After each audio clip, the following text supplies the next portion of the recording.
Lo que vamos a hacer durante este tiempo, hermano, es revisar algunos textos. Lo hemos dividido en 3 partes. Vamos a revisar algunos textos. Podemos sentarnos de las Escrituras. Ha sido un año difícil y el mundo ha cambiado en prácticamente un año. Ha cambiado en todos los sentidos y las formas que podamos pensar. Ha cambiado en la geopolítica, ha cambiado en la parte económica, ha cambiado en la parte de salud. Por supuesto, no puede ser de otra manera, ha cambiado en cuanto a la iglesia, y cuando hablo de la iglesia, me refiero también de manera particular a la iglesia de Balboa y su cosmovisión como cuerpo de Cristo. Y este es el panorama del mundo de hoy, un mundo donde hay demasiada desinformación. No estamos hablando que haya información. Reconocemos que los medios de comunicación de hoy son muy avanzados, pero jamás en la historia, creo, de la humanidad no existía tanta desinformación como en el presente. Y es como algo contradictorio. Con tanta tecnología y con tanto avance en las comunicaciones del hombre, hoy hay mucha desinformación comparado con el pasado. Y es de esa manera, no puede ser diferente. Recuerde que quien está a través de los medios de comunicación o utilizando los medios de comunicación en su mayoría son hombres caídos. Por lo tanto, la información se convierte en desinformación y en mentira.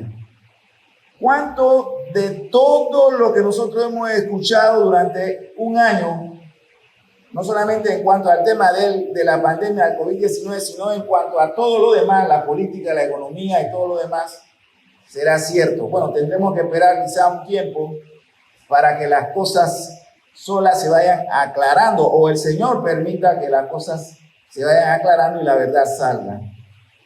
Entonces, por lo que a la iglesia respecta, nosotros tenemos que seguir fiel al Señor, haciendo lo que Él ha mandado a su iglesia.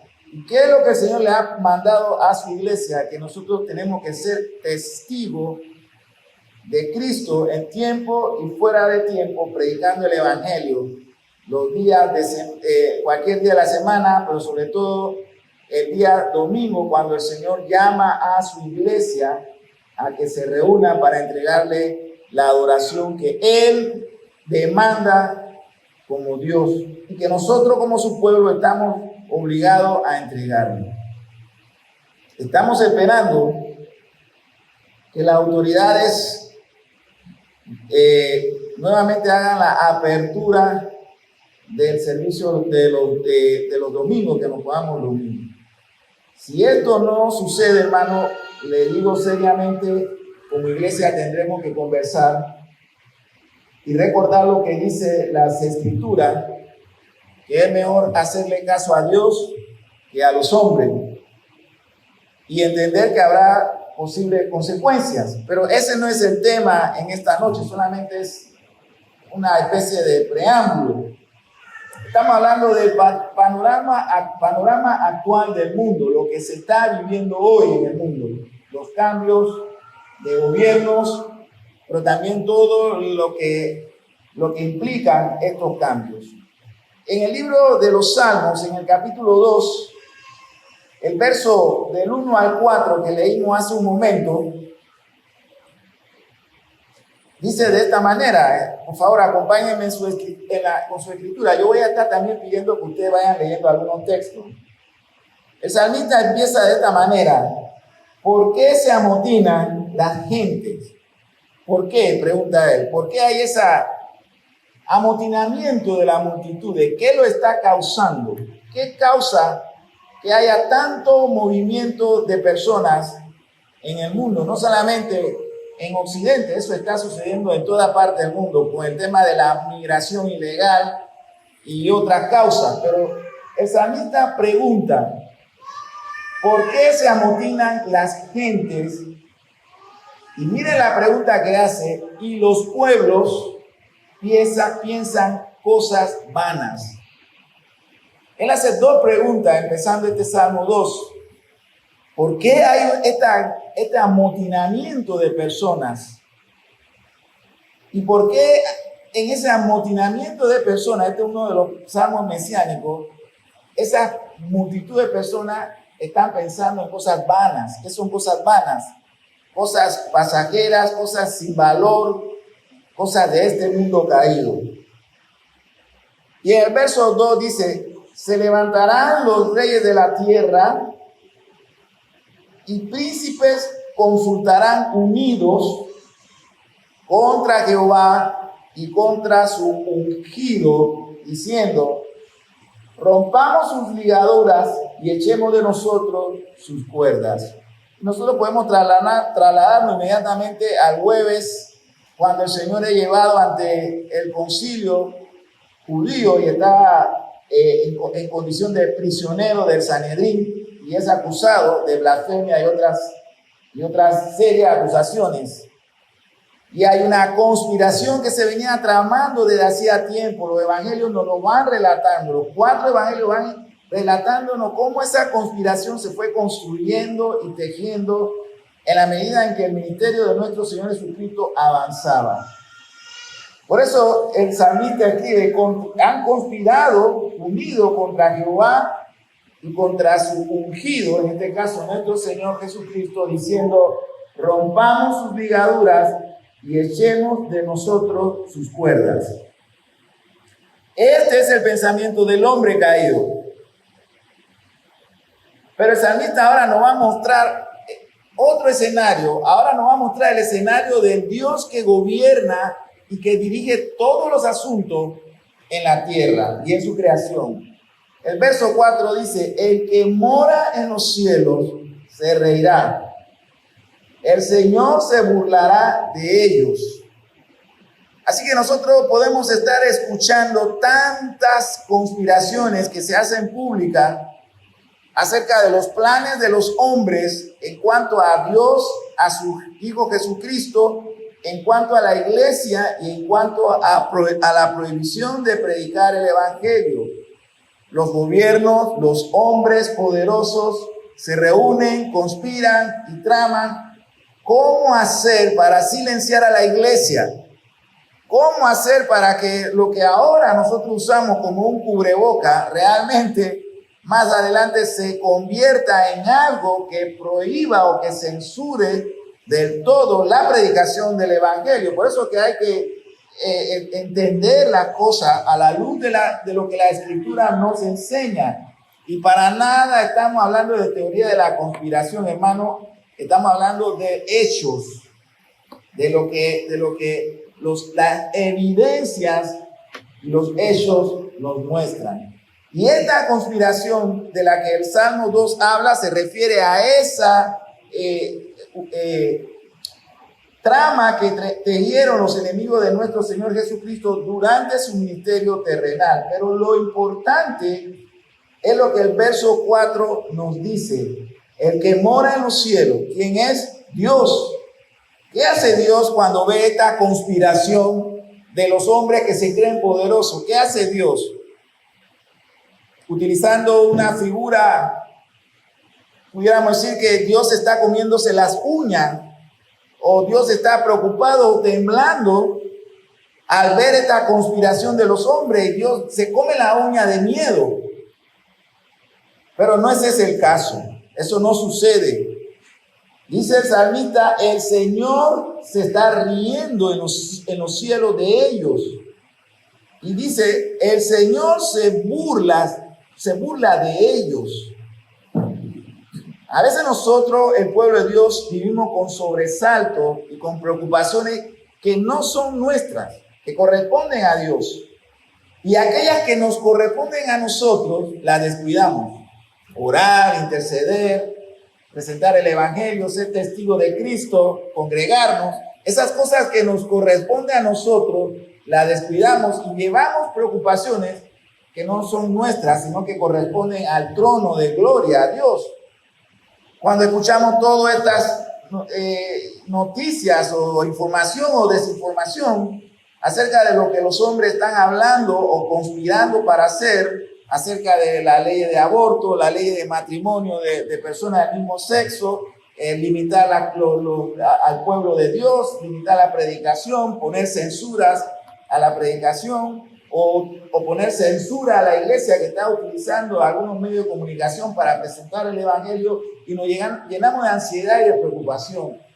Y nos olvidamos de esa verdad. El Señor mira y escucha lo que estos hombres malvados y caídos están tramando, se ríe de ellos y se burla de ellos. Este es el panorama del mundo. Los hombres caídos intentando silenciar a Dios. Los gobiernos de los hombres caídos intentando silenciar a la iglesia de Cristo. Y el Señor se ríe y se burla de ellos porque ellos caerán en sus propias conspiraciones y fracasarán. Quiero invitarlo ahora a que abra su Biblia en el Nuevo Testamento, en el 1 de Timoteo, por favor, me acompañan. 1 de Timoteo, capítulo 4, y un varón esforzado y valiente nos pueda leer los versos 1 y 2. 1 de Timoteo 4, versos 1 y 2.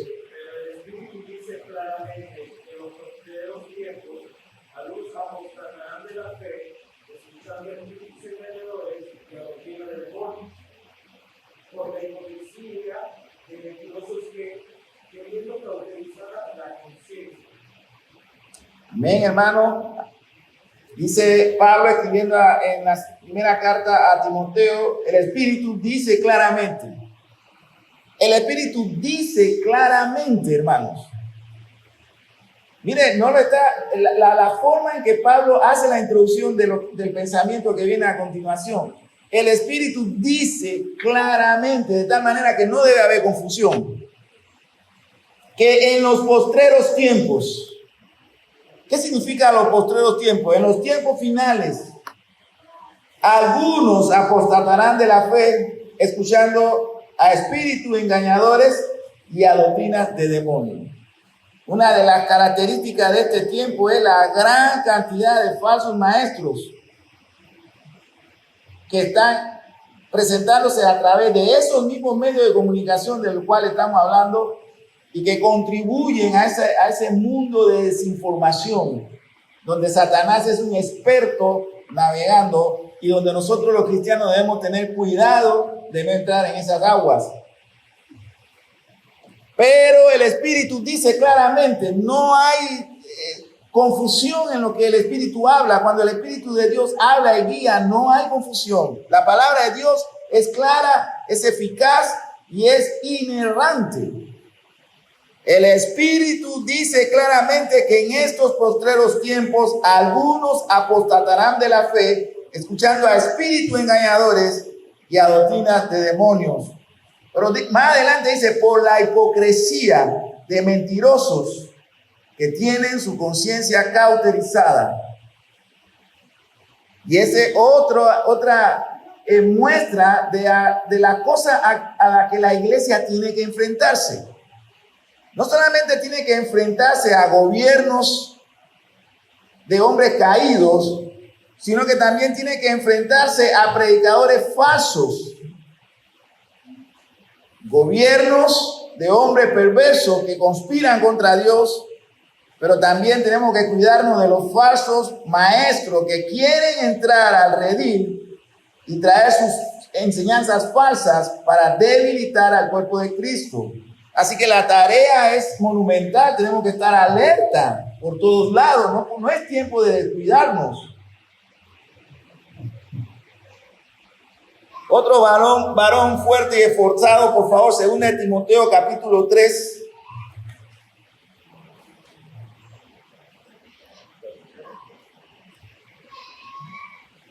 Vamos a leer desde el verso 1 hasta el verso 5.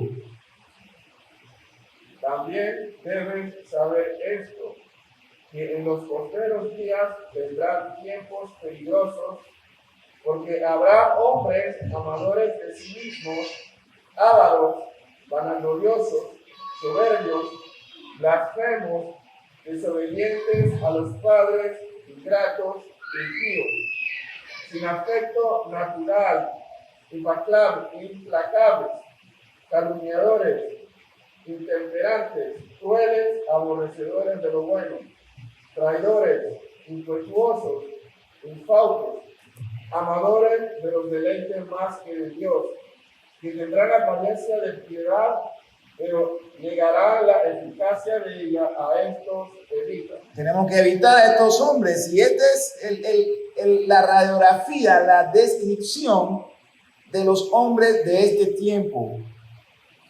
Son hombres peligrosos, dice el apóstol Pablo, hombres amadores de sí mismos, hombres que su avaricia no tiene límite, que son vanagloriosos, y esta es una de las peculiaridades, de las características de los hombres de este tiempo. Y cuando me refiero a los hombres, ahora sí me estoy refiriendo no en forma general, sino específicamente al hombre, al sexo masculino, para ser más específico.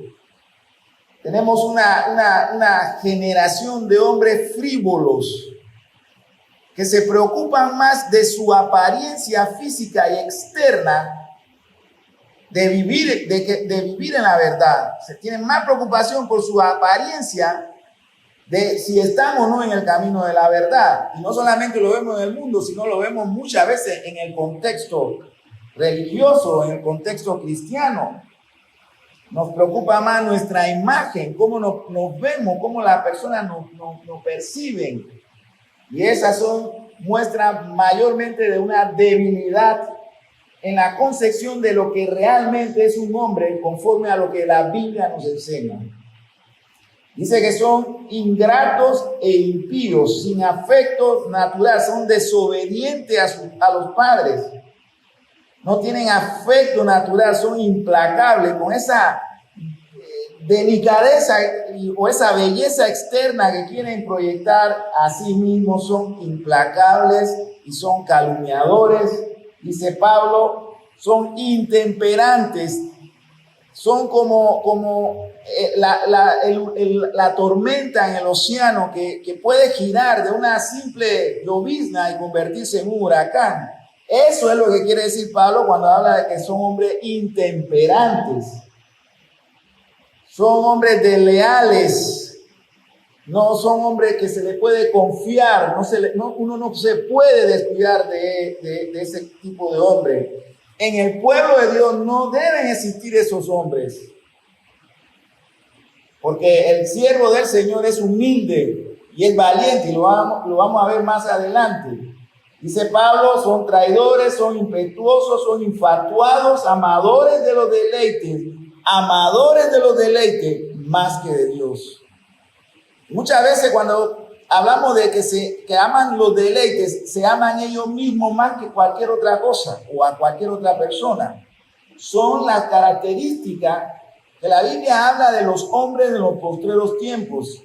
Y eso es lo que abunda en nuestro tiempo, en nuestra sociedad.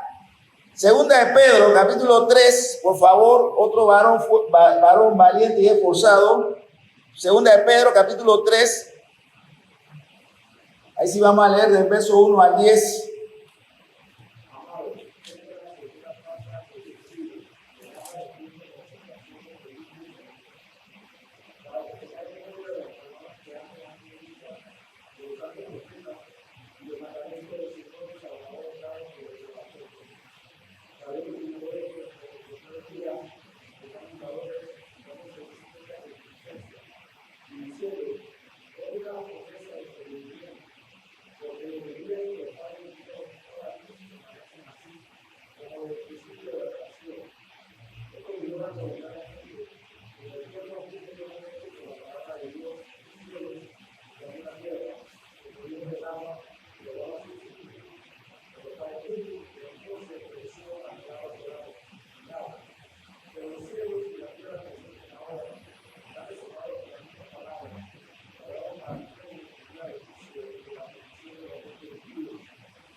Gracias, hermano. Otra de las características de este tiempo es que habrán hombres burladores, se burlarán de todo lo que sea santo. Y es una de las mismas señales que experimentó Noé en su generación durante la construcción del arca. Había mucha, la civilización de ese tiempo y aquellos que estaban cerca de Noé se burlaban. ¿Cómo es posible que tú construyas un arca en medio del desierto en un mundo donde jamás ha llovido? Y se burlaban. La Biblia dice hasta que vino el diluvio y perecieron. Esta es una generación que se burla de todo lo que es santo. Se burla de Dios y de todo lo que tiene que ver con Dios, con su iglesia, con Jesucristo y con el evangelio. Ante esa generación es que hoy la iglesia tiene que presentar testimonio de la verdad. Primera de Juan, capítulo 4, permítame la lectura, la voy a tener para ir adelantando. Primera de Juan, capítulo 4, de los versos 1 al 3, acompáñenme ahí usted leyendo. Dice Juan ahora: amados, no creáis a todo espíritu, sino probad los espíritus si son de Dios, porque muchos falsos profetas han salido por el mundo. En esto conoced el Espíritu de Dios. Todo espíritu que confiesa que Jesucristo ha venido en carne es de Dios. Y todo espíritu que no confiesa que Jesucristo ha venido en carne no es de Dios. Y este es el espíritu del anticristo, el cual vosotros habéis oído que viene y que ahora está en el mundo. Hay también toda una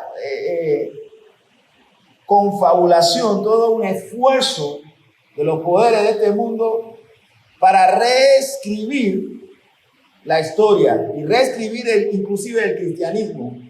Ya la Biblia la declaran como obsoleta, la palabra de Dios la declaran como obsoleta.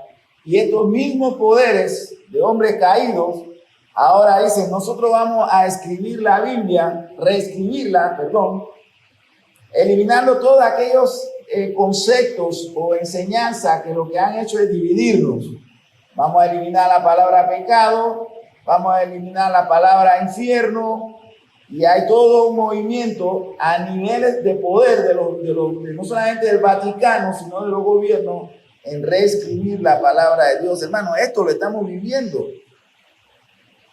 Muchas veces estamos tan distraídos en este año que ha transcurrido con toda la desinformación sobre la pandemia del COVID, que no estamos diciendo que no es real, pero la hemos puesto de tal manera que nos hemos olvidado como que si el único problema que tuviéramos en este mundo fuera el tema del COVID-19, y la iglesia ha caído en eso. La iglesia ha caído en eso. Y tenemos que recuperar la sensatez. Tenemos que recuperar la sensatez. Tenemos que cuidarnos, pero recuperando la sensatez, no manteniendo ese pánico que nos imposibilita discernir las cosas que son espirituales.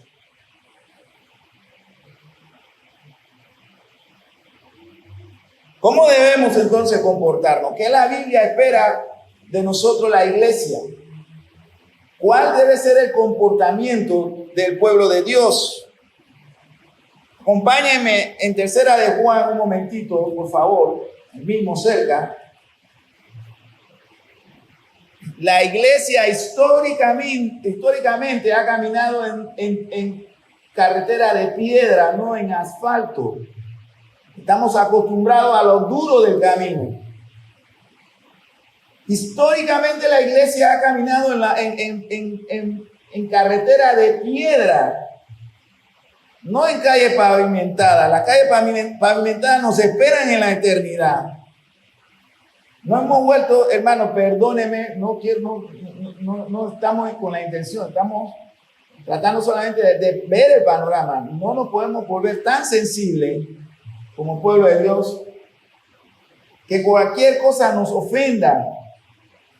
Juan dice en la tercera carta de Juan, capítulo 1, de los versos 11 y 12, cuando Juan habla acerca de Demetrio, dice: amados, no imiten lo malo, sino lo bueno. El que hace lo bueno es de Dios, pero el que hace lo malo no ha visto a Dios. Todos dan testimonio de Demetrio, y aún la verdad misma. Y también nosotros damos testimonio, y vosotros sabéis que nuestro testimonio es verdadero.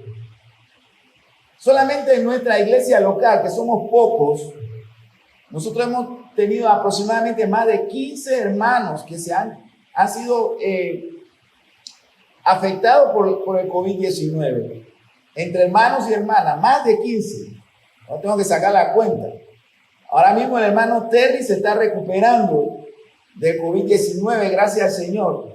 Gracias al Señor, todos los hermanos y hermanas que han sido afectados por el COVID-19 se han recuperado y otros están recuperándose. Claro, como bien lo menciona Natanael conversando, dice, hay secuelas, pero confiamos en el Señor que ellos se recuperarán.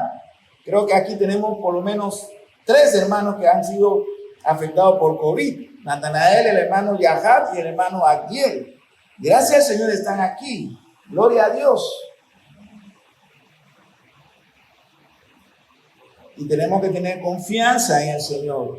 Hermano, nada de lo que ha sucedido en el año 2020 y en lo que va del 2021 con el COVID-19, aquellos hermanos y hermanas que han fallecido, eso no ocurrió y sorprendió a Dios que tales hermanos fallecieran. Eso está bajo la soberana voluntad del Señor. Nadie puede cambiar eso. No podemos adelantar ni retrasar ese momento. Las circunstancias podemos desconocerlas hasta que estemos viviéndolas.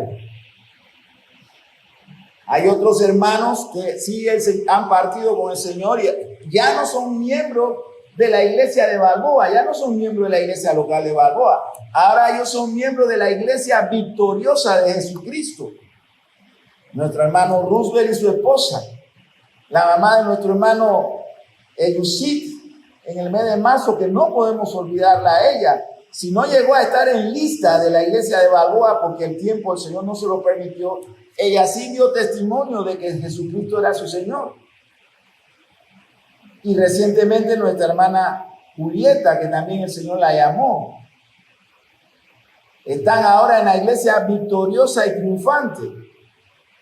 Ya ellos no tienen que caminar en carretera de piedra, ahora sí ellos caminan en calles de oro y ven el mar de cristal de la que la Biblia habla. ¿Será figurado o será real? Bueno, ellos tienen la respuesta, nosotros tendremos que esperar llegar hasta allá para poder encontrar si es algo figurado o es algo tal cual como lo describe Juan en el libro de Apocalipsis. Pero tenemos que avanzar, hermanos, tenemos que reponernos de todo lo que ha pasado en estos 10 meses. Tenemos que retomar nuestra responsabilidad como cuerpo de Cristo. Tenemos que seguir cuidándonos, pero no cuidarnos y tener miedo. Tenemos que recuperarnos, hermanos, y volver al ritmo que teníamos como pueblo de Dios, dando testimonio de la verdad del Evangelio, porque los días que vienen por delante son más difíciles que este año que ha transcurrido. Son más difíciles. Acompáñame ahora a Judas capítulo 3, por favor. Judas verso 3. Texto también que ustedes conocen. Yo solamente estoy recordándole los textos de las Escrituras porque usted conoce la Escritura. Dice el verso 3, amados, por la gran solicitud que tenía de escribir acerca de nuestra común salvación, me ha sido necesario escribiros exhortándoos que contendáis ardientemente por la fe que ha sido una vez dada a los santos. Tenemos que defender esta fe que hemos recibido, hermano, ante un mundo agresivamente anticristiano. Debemos de dejar de mirar al suelo cuando estos blasfemos se levantan y mirar al cielo como intimidados. Del lado de nosotros está la verdad y del lado de nosotros está el poder del evangelio, hermano. No podemos esgrimir la verdad y utilizar el poder del evangelio mirando al piso. Tenemos que mirar frente a los enemigos de Dios y proclamar este evangelio de Jesucristo.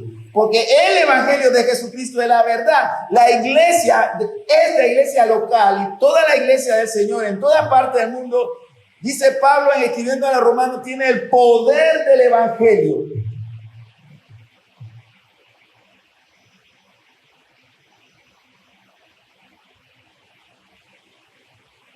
El poder está en la iglesia de Cristo. El poder no está en el Palacio de las Garzas. El poder no está en la Casa Blanca. El poder no está en el Kremlin, ni está en China. El poder está en la iglesia de Cristo.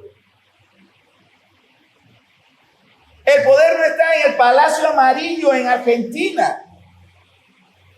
El poder no está en La Habana, Cuba, ni en el Parlamento español.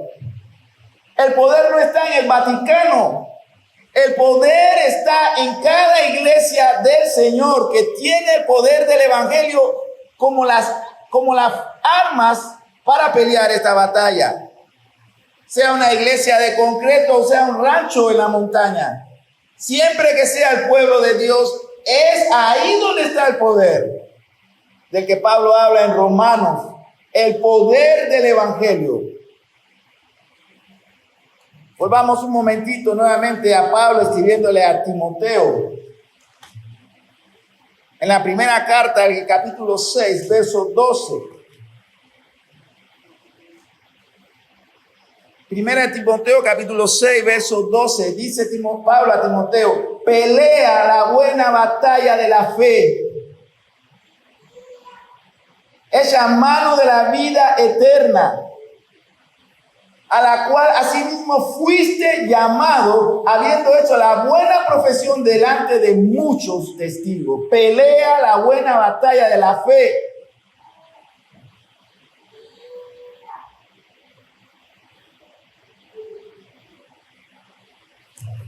Ya estamos terminando, hermano. Acompáñame ahora al libro de Romanos, por favor. Texto también conocido, predicado, enseñado una y otra vez en esta iglesia local. Romanos capítulo 8, verso 28. Y usted responderá a la pregunta que voy a hacer al final de leer este texto. Verso 28 al 31, capítulo 8 de Romanos. Y sabemos... Pablo lo está escribiendo bajo inspiración del Espíritu Santo porque toda la Biblia es inspirada por Dios. Y sabemos, ¿quiénes lo saben? ¿A quién se refiere Pablo? Y sabemos que a los que aman a Dios, ya sabemos a quién se refiere Pablo, a los que aman a Dios. Todas las cosas le ayudan a bien. Esto es lo que conforme a su propósito son llamados. Porque a los que antes conoció, también los predestinó para que fuésemos hechos conforme a la imagen de su Hijo, para que sea el primogénito entre muchos hermanos. Y a los que predestinó, a estos también llamó, y a los que llamó, a estos también justificó, y a los que justificó, a estos también glorificó. ¿Qué pues diremos? Pregunta Pablo. ¿Qué vamos a decir? ¿Qué pues diremos a esto? Hermano, preste atención a la respuesta a esa pregunta. Si Dios es por nosotros, ¿quién contra nosotros? Este texto no es solamente para sacudir nuestras mangas de calvinistas o de reformados. Porque si es solamente para eso, se convierte para nosotros en letra muerta.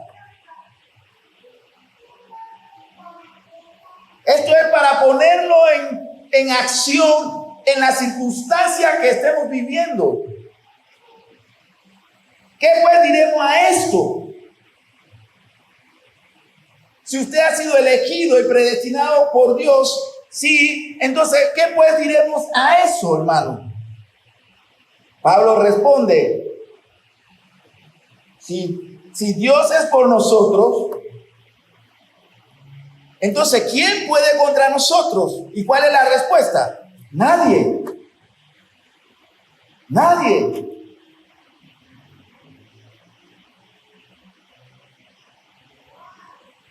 Acompáñame ahora a Apocalipsis, por favor.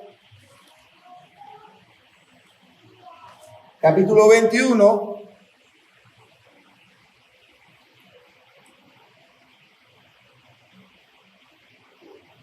Verso 8 del capítulo 21. Mira esa lista, hermano. Pero los cobardes. Yo no presumo de ser valiente. Posiblemente soy el más flojo de los que estamos aquí. Pero los cobardes e incrédulos. Necesito todos los días la gracia del Señor para poder estar firme. Todos los días. Sin esa gracia es imposible que yo pueda decir algo que valga la pena escuchar. Juan escribe y dice, pero los cobardes, los incrédulos, los abominables y homicidas, los fornicarios y hechiceros, los idólatras y todos los mentirosos tendrán su parte en el lago que arde con fuego y azufre, que es la segunda muerte. ¿Cuál es el destino de toda esa gente poderosa que está afuera y que tienen este mundo en las condiciones que están? ¿Dónde irán ellos con sus mentiras y sus conspiraciones? Bueno, dice Juan, ellos estarán en el lago, ardiendo en el lago con fuego y azufre, que es la muerte segunda. Ese es el destino de ellos. ¿Y el destino suyo cuál es, hermano? La Biblia lo enseña. Jesucristo dice, me voy a preparar lugar para vosotros, porque donde yo estoy, ustedes también estarán. Y el último pasaje que quiero que veamos se encuentra en el Evangelio de Mateo.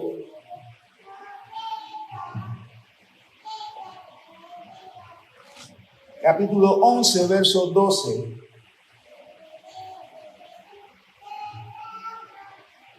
Y es nuestro Señor quien está hablando desde los días de Juan el Bautista hasta ahora. El reino de los cielos sufre violencia y los violentos lo arrebatan.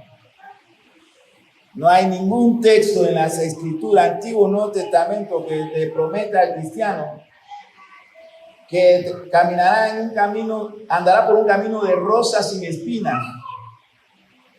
Es un camino difícil. El Evangelio no es predicado y la invitación a recibir a Cristo como Señor y Salvador no es una invitación para que el Señor se convierta en nuestro contador o nuestro abogado, aunque sí lo es, pero muchas veces interpretamos que o nuestro agente inmobiliario, o nuestro mecánico, o nuestro asesor financiero, o nuestro guardaespaldas, o como en algunos carros veo la calcomanía, o nuestro copiloto.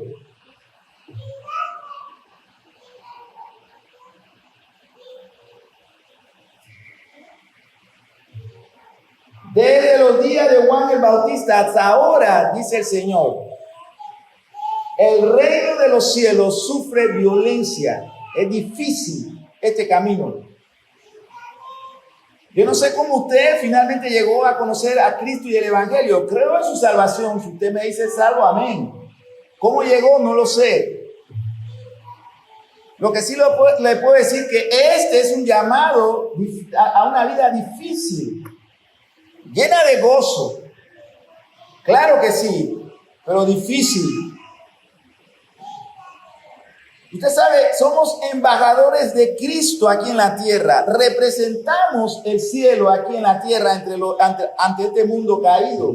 ¿Sabe lo que significa ser embajador, hermano? Usted representa a un rey, a un gobierno poderoso. Por eso es que no concibo que un ministro del evangelio ocupe puesto público. Porque la Biblia dice que no podemos servir a dos señores, o amaremos a uno y aborreceremos al otro. Somos embajadores de Cristo y a la misma vez somos peregrinos en este mundo. Y en ambas condiciones, como embajador y peregrino, tenemos que ser valientes, astutos, esforzados para poder cumplir con los propósitos por el cual el Señor ha llamado a esta iglesia y a cada uno de nosotros. El reino de los cielos sufre violencia. Y necesitamos de la gracia y el poder de Dios cada día para poder cumplir con el llamado santo que el Señor nos ha hecho. Si nosotros hemos pensado, y termino con esto, que el COVID-19, esta pandemia de este virus, ha sido de nuestro gran problema, nuestro mayor desafío, no es cierto. No es cierto. No lo es. No lo es. El mayor desafío para nosotros es ser fiel a Cristo, fiel al Evangelio en medio de los tiempos que estemos viviendo, con virus o sin virus, porque es un mundo hostil que quiere silenciar a la iglesia y no lo podemos permitir. Para eso hemos sido llamados, hermanos, para ser testigos de Cristo. Y los testigos hablamos lo que sabemos. Y lo que sabemos es que hay un trono, hay un gobierno inconmovible. Es el gobierno de Dios y de su Hijo Jesucristo. Y ese gobierno es inconmovible por los siglos de los siglos de los siglos. Amén. Vamos a terminar aquí en esta tarde, hermano, y quiero terminar diciéndole que sea valiente y esforzado, hermano. Que tenemos los jueves y los viernes hasta que el Señor nos indique otra cosa. Venga los jueves, y si no puede los jueves, los viernes. Aquí en los jueves está el pastor Ocelán, va a estar el pastor Andy, y el pastor William también. Sabe que le hemos también hecho la invitación a que esté trayéndonos algunos estudios durante estos días de la semana. Pero anímense y compartan ese mismo ánimo al resto de la iglesia del Señor Jesucristo. Extrañamos a los que han partido, pero ellos están caminando en calles de oro y mar de cristal, hermano. Ellos no han sido derrotados. Ellos han entrado a la iglesia triunfante y victoriosa de nuestro Señor Jesucristo. Ellos ahora están frente al Cordero adorando al Señor, viéndolo cara a cara. Bendito sea Dios, la meta de cada creyente. Vamos a ponernos de pies y entonar el último himno. Comparta el entusiasmo con nosotros, hermanos, y asuma la posición que las circunstancias demandan, posición de alerta para avanzar. Himno 59.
por los siglos el mismo será.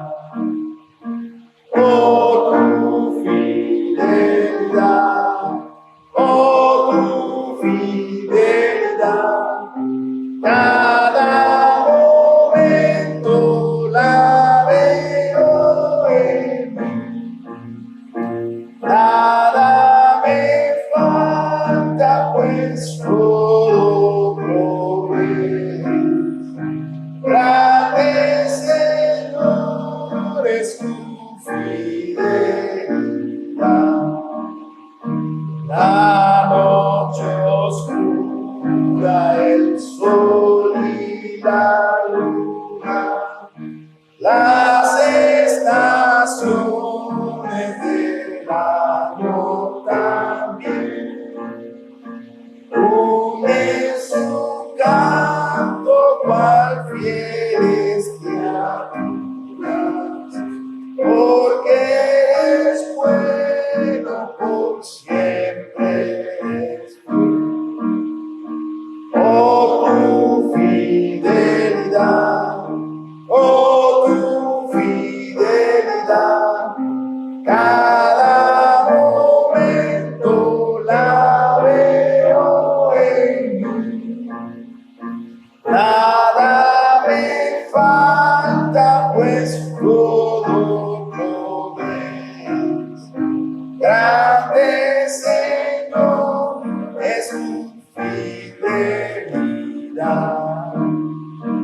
Tú me perdonas, me impartes el gozo, tierno me guías por sendas de paz. Eres mi fuerza, mi fe, mi reposo, y por los siglos te será. Oh, tu fidelidad, oh, tu fidelidad, cada momento la veo en mí. Nada me falta, pues todo provees. Grande, Señor, es tu fidelidad. Eterno Dios y Padre Celestial, Señor, ahora nos dirigimos a nuestros hogares. Señor, guárdanos en el camino, Señor. Que tu palabra, Señor, inspirada en el Salmo 91, llegue a nuestros pensamientos y fortalezca nuestro corazón. Que no tenemos a ninguna pestilencia que ande de noche y de día, Señor, ni de mortandad que en el medio del día destruya. Caminamos confiadamente, Señor, porque tú vas por delante de nosotros. Pero, Señor, si así es tu voluntad, que nosotros perezcamos hoy en cualquier forma, Señor, circunstancia, entonces que perezcamos, Señor. Pero que no haya miedo en nosotros. Si perecemos, que perezcamos. Pero sin miedo, Señor, sino puesta nuestra mirada en Cristo, autor y consumador de nuestra fe. Padre, guárdanos camino a casa, a cada uno de nosotros, aún aquellos que tienen que utilizar medios de transporte, Señor, público, por favor, cuídalos y dale paz en sus corazones. Y ayúdanos, Señor, a estar a la altura de los tiempos que estamos viviendo. A marcar, Señor, el camino para las generaciones que vienen después. Te rogamos, Padre, todo esto en el nombre de Jesús. Amén. Que el Señor me lo bendiga ricamente.